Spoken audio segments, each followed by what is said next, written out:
आता कशी आहे वृंदाची तब्येत?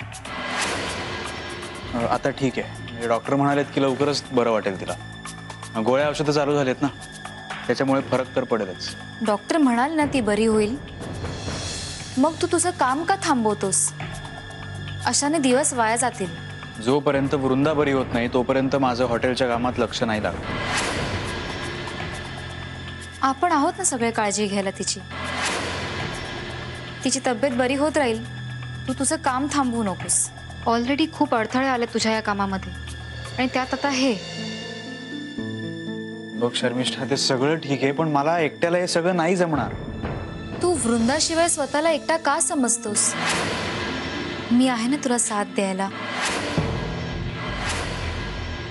तुझ्या सोबतीला.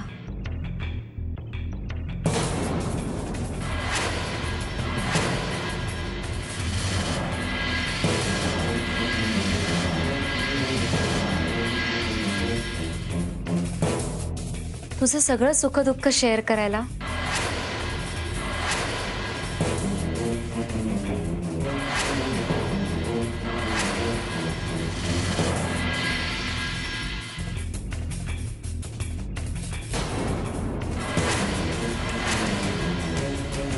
बघ, तू वृंदा नाहीयेस.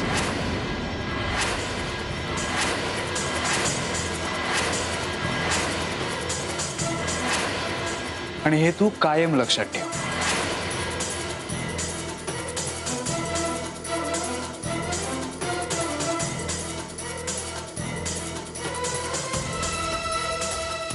मला खरंच तुझा खूप राग येतो. आता मत्सर वाटतो मला तुझा.